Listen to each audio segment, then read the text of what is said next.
प्यारे बच्चों, आपका अपना चैनल कैरियर इम्पैक्ट रांची में आपका वेलकम है, जहां हम लोग इंटरमीडिएट 11th और 12th क्लास के मैथ्स के क्लास शुरू किए हैं। आज मेरा दूसरा क्लास है। जो पहला क्लास जो लिमिट पढ़े उसी का पार्ट 2 है। पहला क्लास में हम लोग पढ़े थे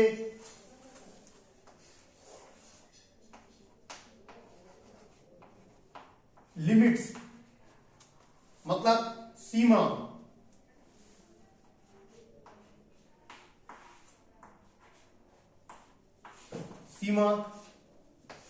और इसके बारे में हम लोग बहुत कुछ जाने थे कि लिमिट क्या होता है, बाउंड्री क्या होता है और कहां पे हम लोग इंप्लीमेंट करते हैं। इन सब चीजों के बारे में डिटेल्स हम लोग जाने थे पहला क्लास में, पार्ट 1 में। अगर आप पहला क्लास नहीं देखे हैं तो आपसे रिक्वेस्ट है कि आप इस चैनल के प्लेलिस्ट में जाएं और जहां आईएससी इंटरमीडिएट 11-12 क्लास के लिमिट चैप्टर है पार्ट 1, उसको आप देख लें, तब आपको लिमिट्स और आगे समझ में आएगा। पहला क्लास में हमने बहुत सारी चीजें बताए कि कैलकुलस का बेस है कॉन्सेप्ट ऑफ लिमिट। दरअसल कॉन्सेप्ट ऑफ कैलकुलस है। जब तक हम लिमिट अच्छा से नहीं समझेंगे तब तक हम कैलकुलस को नहीं समझ सकते हैं। और आगे आने वाली क्लास जो क्लास 12 में ज्यादा है, जिसमें differentiate, continuity, integration, application of integration, ये जितनी चीजें हैं उन सब में कहीं ना कहीं आपको लिमिट का इस्तेमाल होगा और लिमिट बहुत हेल्पफुल है। चलिए आज की क्लास शुरू करते हैं हम लोग। लास्ट क्लास में हमने जो बताया है उसके आगे अब हम लोग पढ़ेंगे algebra of limits.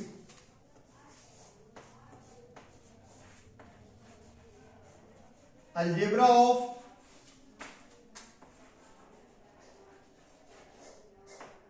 Limits. Algebra of limits अर्थात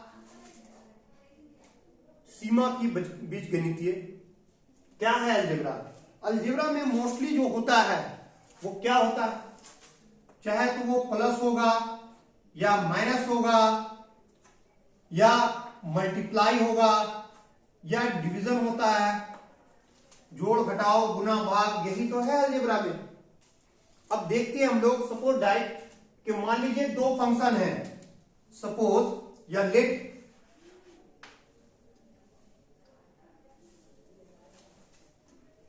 दो फंक्शन हम लोग कोई भी मान लेते हैं कि दो फंक्शन दे रखा है। कौन कौन सा फंक्शन दे रखा है? fx and gx are two functions. मान लिए कि fx और gx दो फंक्शंस हैं जो एग्जिस्ट कर रहे हैं। तो इसकी अलजेब्रा ऑफ फंक्शन में क्या होगा? पहला देखो, नंबर 1, सपोज डाइट अगर दिया हुआ है लिमिट x टेंड टू, कुछ दे रखा है सपोज डेट a, और fx f ऑफ x भी कहते हैं, plus g of x gx भी कहते हैं। तो दोनों को आप सेपरेट करके लिख सकते हैं इस तरह से, limit x tend to a fx plus, इस पे भी लिमिट लगा दीजिए, limit x tend to a और अप्रोचेस टू a gx। मतलब इनका जो वैल्यू होगा और इन दोनों का जो सेपरेटली वैल्यू निकालोगे वो आर इक्वल, दोनों इक्वल होगा। एक तो ये है। Number 2, limit x approaches to a, और अगर सपोज दैट माइनस में दे रखा है fx माइनस gx, इन दोनों को सेपरेटली लिख सकते हो लाइक दिस, इस तरह से limit x extend to a, fx minus है तो माइनस का साइन दोगे, limit x approaches to a gx। ठीक है, इसे क्या पढ़ते हैं, किस तरह पढ़ते हैं, लास्ट क्लास में हम बताएं। थर्ड है limit x approaches to a, और सपोज दैट इस बार मल्टीप्लाई में दे रखा है fx इंटू gx, तो इसे आप लिख सकते हो, you can write like this, limit x approaches to a fx into limit x tend to a gx। तीन हो गया। अब आइए डिवाइड में, number 4 limit x tend to a fx, यहां डिवाइड का साइन है, gx इक्वल टू क्या होगा, दोनों को सेपरेट कर दीजिए, limit x tend to a fx minus limit x tend to a gx। मतलब इसका जो वैल्यू निकलेगा और इन दोनों को जो सेपरेट करके वैल्यू निकालोगे, ये दोनों क्या होगा, इक्वल होगा। तो इसे कहते हैं अलजेब्रा ऑफ लिमिट्स। यहां तक समझ में आ गया अलजेब्रा ऑफ लिमिट क्या है, देख लीजिए, कोई दिक्कत है तो बताइए।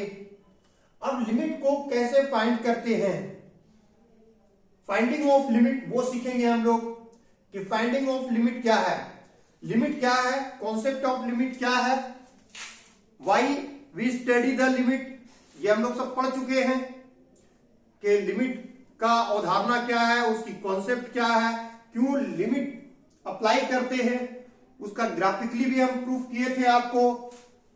उसके बाद हम लोग पढ़ेंगे अब अलजेब्रा ऑफ लिमिट, लिमिट का अलजेब्रा क्या है। अब इसके बाद हम लोग पढ़ेंगे फाइंडिंग ऑफ लिमिट, लिमिट को फाइंड आउट करना, और फिर पढ़ेंगे हम लोग कि लिमिट फाइंड आउट करने के लिए कौन कौन से मेथड का यूज करते हैं। चलिए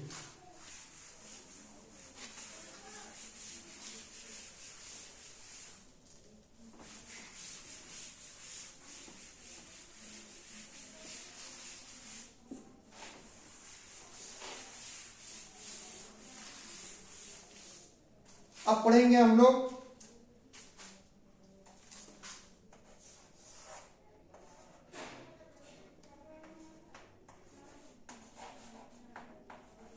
finding of limit. Finding of limit, limit ज्ञात करना। लिमिट ज्ञात करने के लिए जिस मेथड का यूज करते हैं वो कौन कौन सा मेथड है, मेथड्स, कौन कौन सी विधि है जिससे हम लोग फाइंडिंग ऑफ लिमिट्स करते हैं। उसमें सबसे पहला है नंबर 1, पहला है डायरेक्ट सब्स्टिट्यूशन मेथड। पहले क्या है, सबसे पहला डायरेक्ट सब्स्टिट्यूशन मेथड। तो पहला मेथड हो गया डायरेक्ट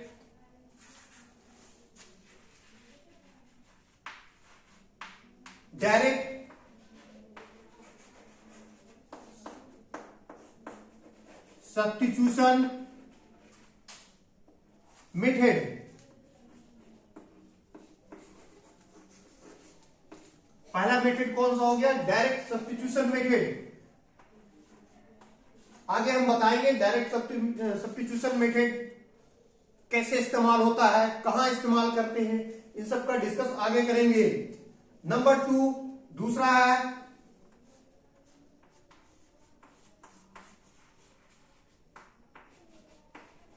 फैक्टराइजेशन मेथड। नंबर 2 में फैक्टराइजेशन मेथड, पहला डायरेक्ट सब्स्टिट्यूशन मेथड, दूसरा फैक्टराइजेशन मेथड, तीसरा है थर्ड मेथड। थर्ड मेथड जो है, थर्ड मेथड ये क्या है, ये फार्मूला बेस्ड है, इसे हम लोग कहते हैं फार्मूला बेस्ड।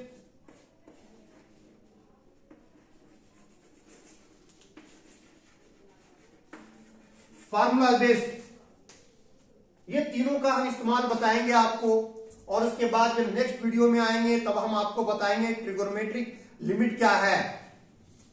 इस वीडियो में हम लोग इन सब चीजों को डिस्कस करेंगे। अब चलो वन बाय वन सारा हम लोग पढ़ेंगे कि डायरेक्ट सब्स्टिट्यूशन मेथड क्या होता है, फैक्टराइजेशन मेथड क्या होता है, और थर्ड मेथड जो है जो फार्मूला बेस्ड मेथड है, किस फार्मूला के बारे में बात कर रहे हैं, वो सब हम लोग आगे पढ़ेंगे। क्लियर है यहां तक के? चलिए तो पहला मेथड के बारे में हम लोग डिस्कस करें। फर्स्ट मेथड है, कौन सा method? Direct substitution method.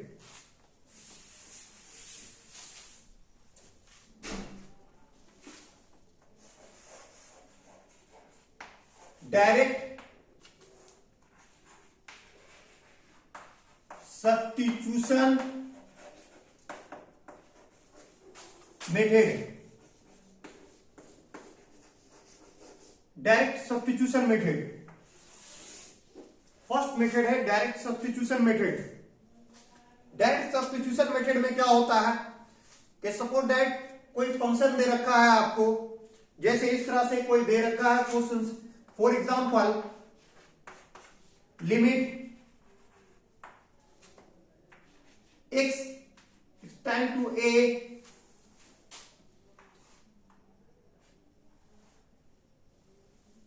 if x plus 5। तो अब देखो कि अगर लिमिट इसको अगर हम लोग डायरेक्ट, ये कभी भी इक्वल नहीं होता है। x स्टैंड टू a का मतलब है, हम लोग पहला क्लास में भी बताए थे आपको, किसे पढ़ते हैं x स्टैंड टू, और पढ़ सकते हैं x अप्रोचेस टू a। इसका मतलब है कि x a के करीब है। लिमिट का मतलब होता है उसके करीब। अगर 2 बोलते हैं तो 2 के इर्द गिर्द, नियर बाई, उसके आसपास। 5 बोल रहे हैं तो 5 के आसपास। ठीक है, तो ये 2 के कभी a के कभी करीब नहीं होगा, बल्कि a के करीब होगा, कभी भी a के बराबर नहीं होगा। तो लिमिट अगर फाइंड आउट करना है, अगर डायरेक्ट वैल्यू x की जगह पे आप a रखोगे तो इसकी वैल्यू क्या रहेगा, देयरफॉर ये डायरेक्ट आप सब्स्टिट्यूट करोगे तो क्या हो जाएगा, a प्लस 5, और ये आंसर निकल जाएगा। ठीक है, इसी कॉन्सेप्ट पर हम लोग बात करेंगे। फॉर एग्जांपल दिया हुआ question, limit x tend to 3, और यहां दिया हुआ है x square plus 4 divided by x minus 2। अब देखो, अगर हम डायरेक्ट x स्टैंड टू 3 यहां पे x की जगह पे 3 रखने से अगर इसकी वैल्यू जो निकल रहा है वो 0 0 फॉर्म में नहीं आ रहा हो, हमेशा ध्यान में रखना है कि किसी भी हाल में इसकी जो वैल्यू है वो 0 0 फॉर्म में नहीं आना चाहिए। अगर 0 0 फॉर्म में आएगा तो वो आपका गलत हो जाएगा। तो कभी भी 0 0 फॉर्म में नहीं आना चाहिए। ठीक है, ये 0 0 क्या है, लास्ट क्लास में आपको हम बताए थे कि there are 7 forms in mathematics which is called indeterminate form. तो ये इनडिटर्मिनेंट फॉर्म है, तो इनडिटर्मिनेंट फॉर्म में नहीं आना चाहिए। तो अब देखो अगर x की जगह पे डायरेक्ट हम 3 पुट कर रहे हैं तो 3 माइनस 2 करोगे तो 1 आ जाएगा, और यहाँ 3 का square 9 plus 4 13, 13 by 1 equal to 13 होगा। मतलब डायरेक्ट पुट करने से इस फंक्शन में 0 बाई 0 मतलब इनडिटरमिनेट फॉर्म नहीं आ रहा है, तो आप अप्लाई कर सकते हैं। कैसे वो देखो, अगर डायरेक्ट आप इसको करोगे तो क्या हो जाएगा, एक्स स्क्वायर एक्स की जगह पे रख दोगे 3, तो 3 का स्क्वायर प्लस 4, नीचे यहां रखोगे क्या 3 माइनस 2, तो यहां देखो 3 का स्क्वायर 9 प्लस 4, 3 माइनस 2 1, ऐड करोगे तो इट बिकम्स 13 बाई 1 13/1, तो ये हो गया आपका value 13 is the answer. 0 form में नहीं आया तो डायरेक्ट इंप्लीमेंट कर दिए। तो समझ में आ रहा है कि डायरेक्ट सब्स्टिट्यूशन कहां करना है, जहां पर 0 बाई 0 फॉर्म में नहीं आना चाहिए, इस फॉर्म में नहीं आना चाहिए, नहीं तो वो इनडिटरमिनेट फॉर्म हो जाएगा। अगर 0 बाई 0 फॉर्म में नहीं आ रहा है तो डायरेक्ट आप पुट कर सकते हो, अदरवाइज नहीं करेंगे। क्लियर है, इतना समझ में आ गया। Now take the another example.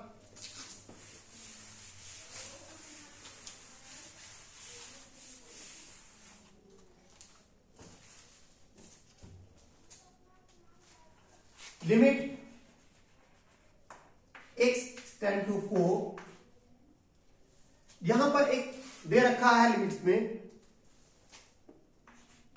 4x plus 3 by x minus 2। अब देखो अगर हम x की जगह पे डायरेक्ट 4 रखते हैं तो क्या ये 0 बाई 0 फॉर्म में आ रहा है? अगर ऐसा रखने से यहां पे 4 रखोगे तो 16 प्लस 3 19 हो जाएगा, और 4 माइनस 2 करोगे तो 2। यस, 0 फॉर्म में नहीं आ रहा है तो इस पे आप डायरेक्ट x का वैल्यू सब्स्टिट्यूट कर दोगे। ठीक है, तो क्या हो जाएगा, ये हो जाएगा, डायरेक्ट करोगे तो 4 x की जगह पे वैल्यू पुट करोगे 4 प्लस 3, नीचे में 4 माइनस 2, यहां देखो 16 प्लस 3 डिवाइडेड बाई 4 माइनस 2, 2 आ गया, ऊपर में हो गया 19 और नीचे में हो गया 2। This is the required answer. ये आपका आंसर निकल गया 19/2। क्लियर है, कोई दिक्कत है? Now take the another example. अगर क्लियर नहीं है तो हम लोग दूसरा एग्जांपल लेते हैं। चलिए, 0 बाई 0 फॉर्म में नहीं आना चाहिए, बस यही चीज सोचना है हमें। लिमिट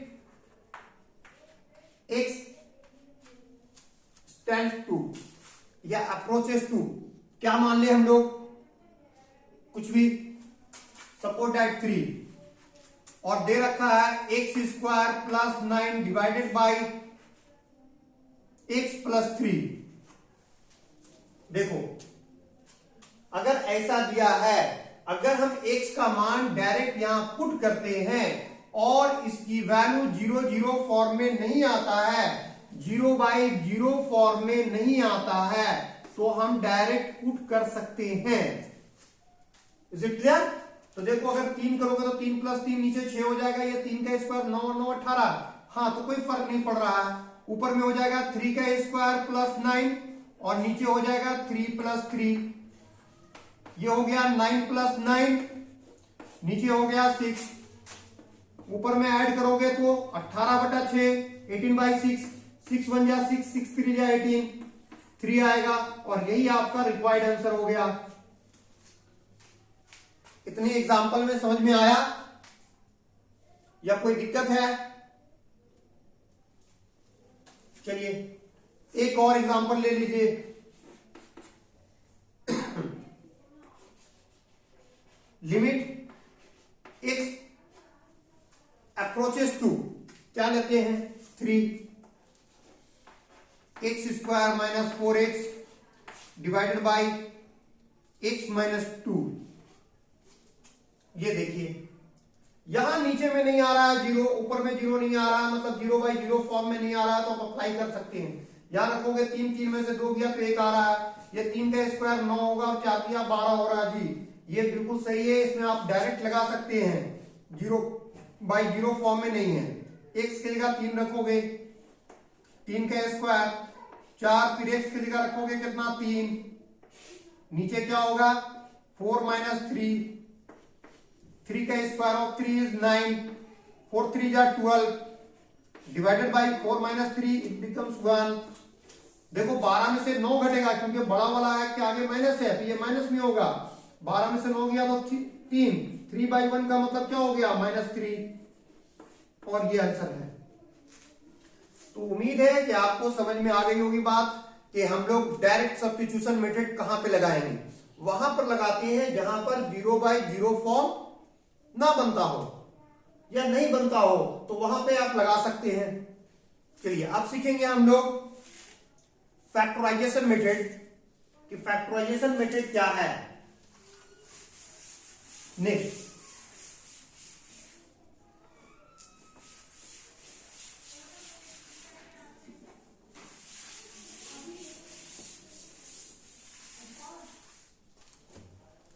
अब पढ़ेंगे हम लोग फैक्टराइजेशन मेथड।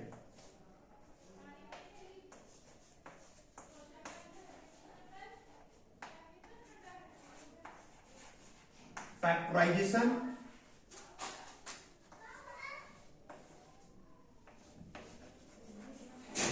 फैक्टराइजेशन मेथड, गुणनखंड विधि, फैक्टराइजेशन मेथड।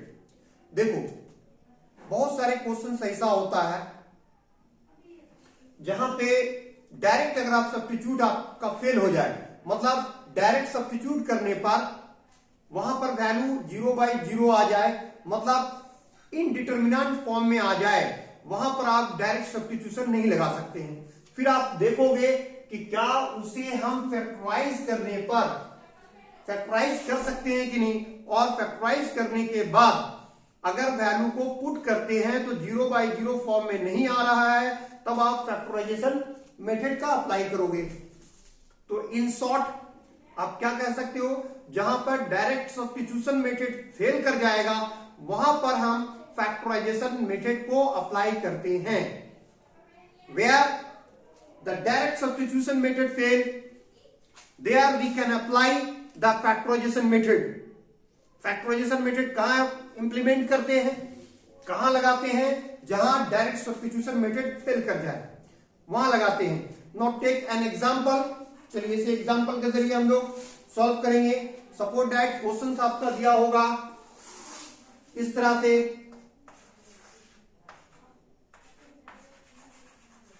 इवैल्यूएट द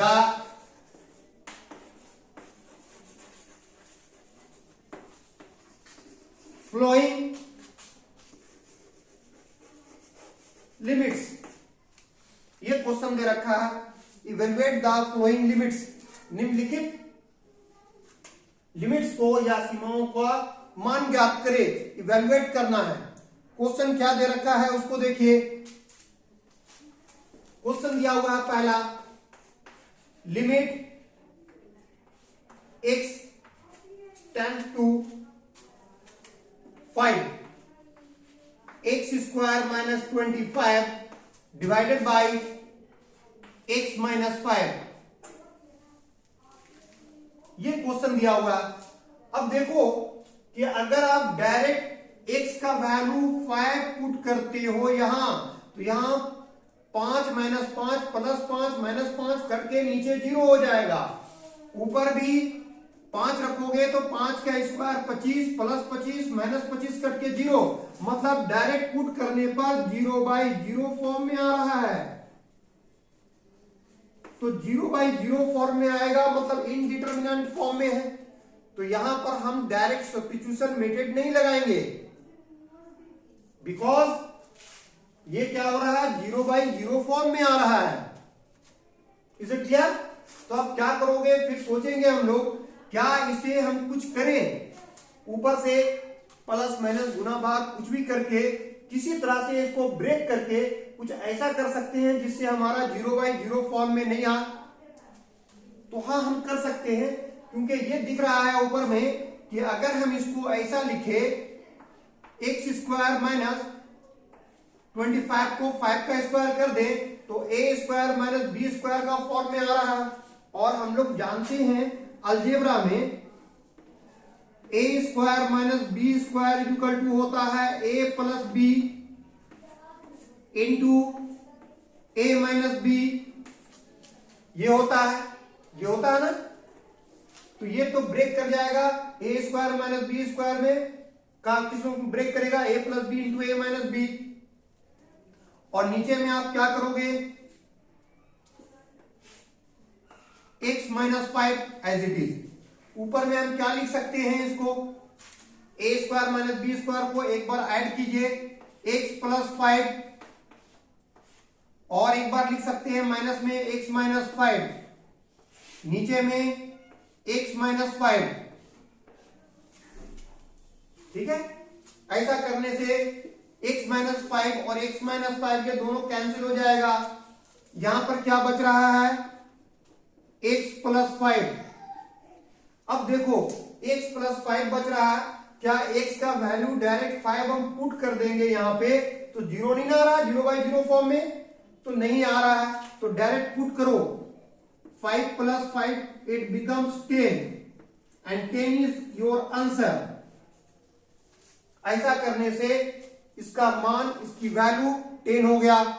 इसे हम लोग एवेल्युएट किए तो कितना वैल्यू आ गया इसका 10। समझ में आया। चलिए एक दूसरा एग्जांपल लेते हैं।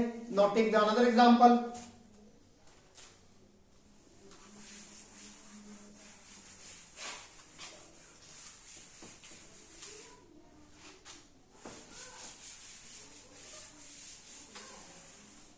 सेकंड एग्जांपल लेते हैं। क्वेश्चन दे रखा है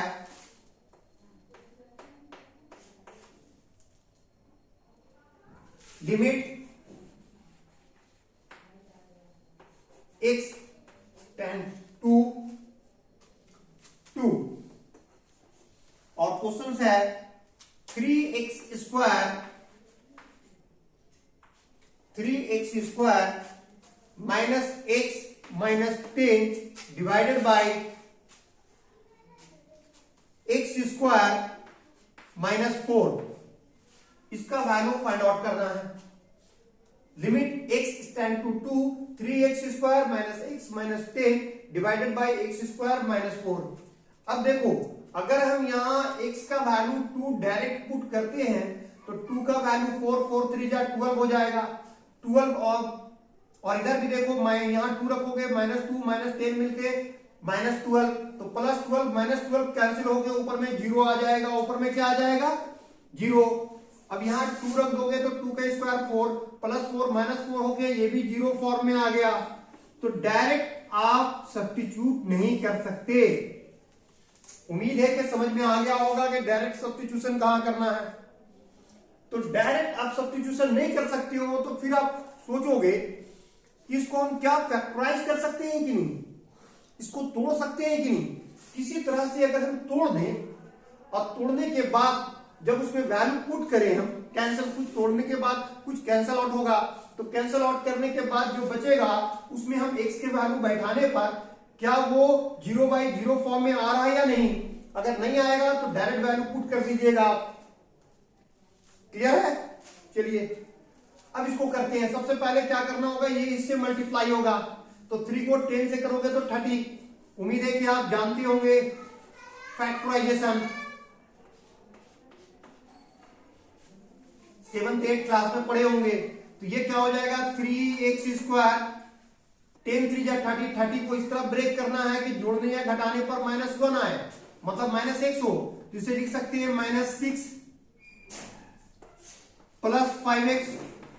देखो -6x से प्लस 5x सब्ट्रैक्ट करोगे तो -x and -10 as it is. इसे हम इसी तरह लिखेंगे x स्क्वायर -4। क्लियर है। चलिए अब इसको फिर ब्रेक कीजिए। अब यहां देखो 3x कॉमन निकालेंगे दोनों से कॉमन निकालेंगे। यहां भी 3x और ये 3x कॉमन निकलेगा।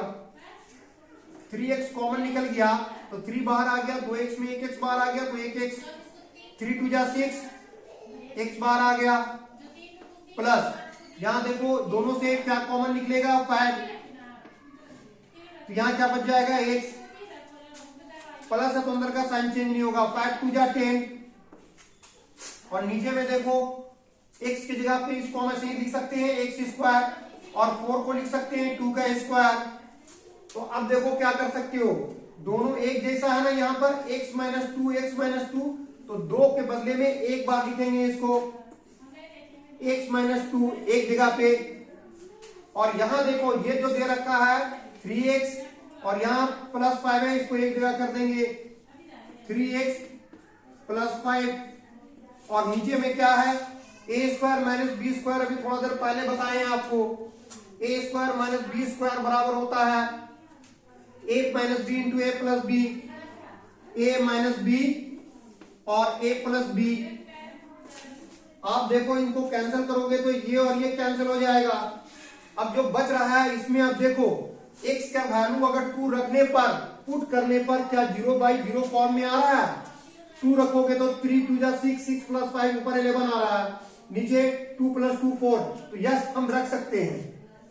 ठीक है, तो क्या हो जाएगा यहाँ पे, ऊपर से 3 into 2 plus 5 divided by 2 plus 2, ये हो गया 6 plus 5 11/4। This is the required answer. उम्मीद है कि इतनी बात समझ में आ गई होगी आपको, कोई दिक्कत नहीं होगा। तो आज हम लोग 2 चीज पढ़े। पहला पढ़े हम लोग डायरेक्ट सब्स्टिट्यूशन मेथड क्या है, कहां पे लगाते हैं और उसको कैसे सॉल्व किया जाता है, और दूसरा कि जहां पर डायरेक्ट सब्स्टिट्यूशन लगाने से 0/0 फॉर्म में आ जाता है, इनडिटरमिनेट फॉर्म में आ जाता है, तो वहां पर हम लोग फैक्टराइज मेथड लगाते हैं। तो फैक्टराइजेशन मेथड हमारा वहीं पे लगता है, और इस तरह का क्वेश्चंस को हम लोग इस तरह सॉल्व करते हैं। इसे हम डायरेक्ट मेथड से करेंगे तो 0/0 फॉर्म में आएगा, डायरेक्ट सब्स्टिट्यूशन मेथड से। तो यहां पर हम लोग फैक्टराइजेशन मेथड से हम लोग वैल्यू फाइंड आउट करते हैं। समझ में आ गया। अब नेक्स्ट क्लास में इसके आगे आपको हम थर्ड मेथड, और फिर उसके बाद हम आपको बताएंगे ट्रिगोनोमेट्रिक लिमिट। ये 2 चीजें हैं जो है वो अगले क्लास में हम आपको बताएंगे। Thank you.